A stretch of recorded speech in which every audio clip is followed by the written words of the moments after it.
Hello, I'm Cerberus Dark One, and on this month's What's on eShop, there's some news about the Switch 2 coming up later, some mid-priced games, but first, a free-to-play Snooker Blitz. I was just saying last month that there's loads of pool games and not many snooker ones. Now we've had 2 in a row, and look at all the glamorous locations you can go to. I'll try this. As for the theme this month, it's definitely budget puzzlers, like Pocket Puzzle, where you use conveyor belts to build Game Boys. 30 main levels and 20 bonus ones. Not bad. Or how about working in a cat kitchen, sliding trolleys around? It's like a cat version of Overcooked in puzzle form. Maybe you want to be a magician's apprentice, collecting herbs for potions, as a 50 level sliding puzzle with challenge modes. Another sliding puzzle with a platformer twist, Runny Bunny, on sale until the 4th. Survive 100 maze-like levels. Avoid traps as you dash between floors and cling to walls, even ceilings. I really like the look of this. There's something about rabbits that goes well with being speedy. Now here's a fun little party game. I know you're probably thinking, not another golf game, but it's got this strange cradle control scheme, a Joy-Con suspended between 2 straps. And this video, which is 10 minutes long, on the eShop, it's actually really endearing. Labelled as the first official tournament, it makes it look like a lot of fun, even with the weird control scheme. Another theme this month also seems to be mid-priced Metroidvanias, or in this case the first Motorvania, a western-inspired story about a coyote on a path of vengeance against occupying forces in a post-apocalyptic wasteland.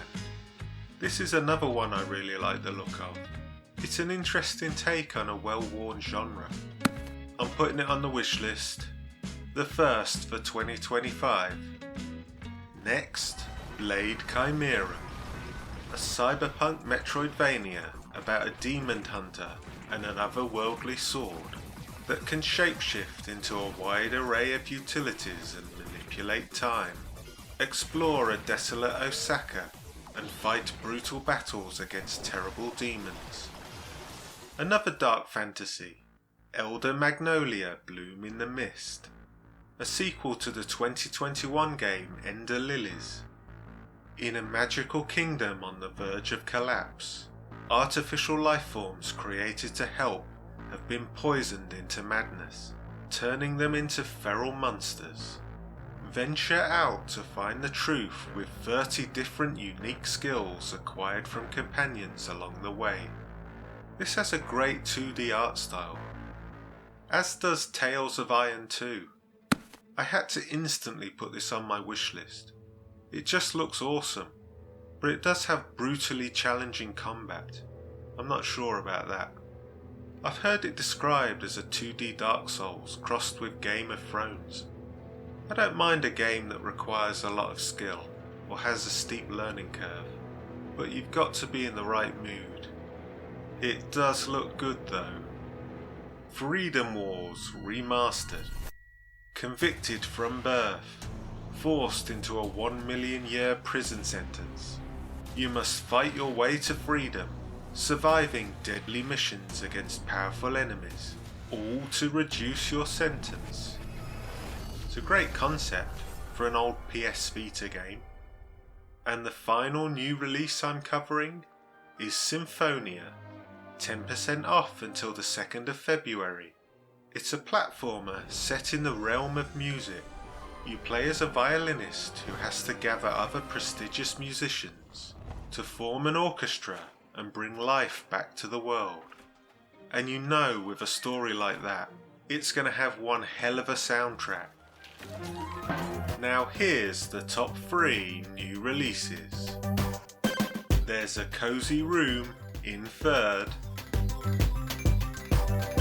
and a collection of games so good in 2nd that they're basically free.